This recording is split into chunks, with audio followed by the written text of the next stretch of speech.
Praise the lord. ఈరోజు దేవుని వాగ్దానము, దేవుని రాజ్యము భోజనమును పానమును కాదు గాని నీతియు సమాధానమును పరిశుద్ధాత్మయందలి ఆనందమునై ఉన్నది. రోమీలకు రాసిన పత్రిక 14వ అధ్యాయము 17వ వచనము. ప్రజలార భక్తుడి విధంగా అంటున్నాడు, దేవుని రాజ్యము భోజనములు పానములు కాదు గాని నీతి సమాధానము పరిశుద్ధాత్మ దేవుని యందలి ఆనందమునై ఉన్నది అని. ప్రజలారా, మన తండ్రి యొక్క పరలోక రాజ్యము అతి పరిశుద్ధమైనది. అందులో పాపులకు ఎంతమాత్రము ప్రవేశము లేదు.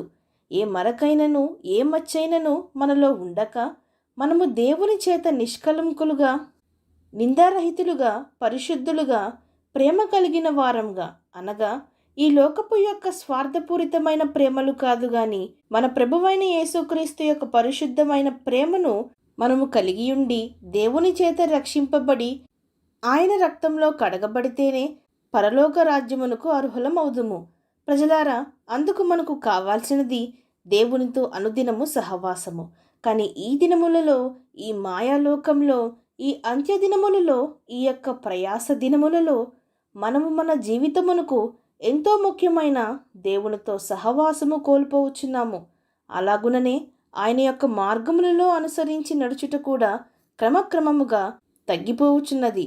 అవసరమునకు దేవుడిని వాడుకొని, అనగా మనకు భయము వేసినప్పుడు, మనకు అవసరతలో ఉన్నప్పుడు, మనము కష్టాల్లో నష్టాల్లో ఉన్నప్పుడు దేవుణ్ణి కావాలనుకుంటాం, ఆయన సన్నిధిని కావాలనుకుంటాం, ఆయన తోడు కావాలనుకుంటాం.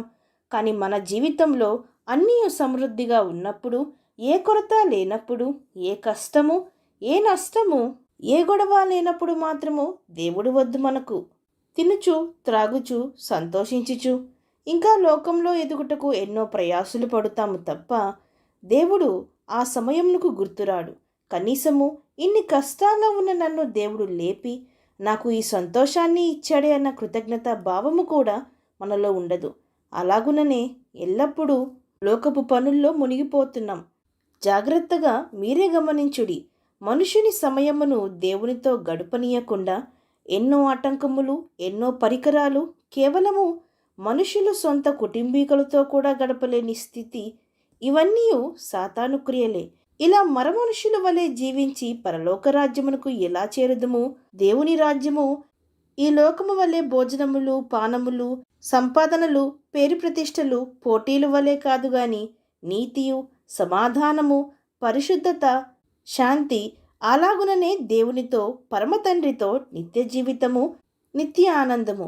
ప్రజలారా, క్రియలు జరిగించుటకు రుచికరమైన భోజన పదార్థములు వండుటకు ఎంత సిద్ధపడుదుమో, ఎంతో శ్రద్ధతో చేయుదుమో, అలాగుననే పరలోక రాజ్యము చేరుటకు అంతకంటే ఎక్కువగా సిద్ధపడుదాం. దేవుని యొక్క వాక్యము ద్వారా అనుదినము దేవునితో నడుస్తూ సహవాసము చేస్తూ ఉందాం.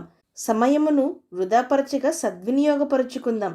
ఒకరోజు దేవుని రక్తంలో కడుగబడితే సరిపోదు గాని అనుదినము ఆయన రక్తంలో కడుగబడి మలచబడి రక్షింపబడి పరిపూర్ణమైన పరిశుద్ధతను పొందుకొని దేవుని రాజ్యమునకు వారసులవుదాం.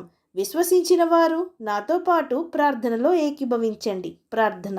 పరిశుద్ధుడా, ప్రేమగల తండ్రి, ఈరోజు మీరిచ్చిన ఈ వాగ్దానమును బట్టి మీకు స్తోత్రములు. దేవా, మాతో సమయము గడపాలని, అనుదినము మాతో మాట్లాడాలని మమ్మను సృష్టించుకున్న తండ్రి, ఈ అంత్యదినములలో మిమ్మును ప్రక్కన పెట్టి ఇతర కార్యములన్నిటినీ చేసుకుంటున్నాం, ఇతర ఆనందములు పొందుకుంటున్నాం. తండ్రి, మమ్మను క్షమించుము.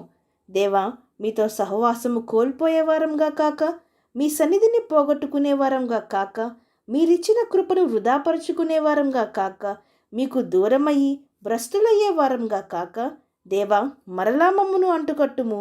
మరలా మమ్మును మీతో నడిపింపజేయుము. మరలా మీతో అనుదినము సహవాసము కలిగి ఉండుటకు మా ప్రతి ఒక్కరికి నీ సహాయము దయచేయమని ప్రార్థిస్తూ, సమస్త మహిమాగంతులు మీకే చెల్లిస్తూ, ప్రభువైన యేసుక్రీస్తు నామం పేరట అడిగి వేడుకొంచున్నాం పరమ తండ్రి. ఆమీన్.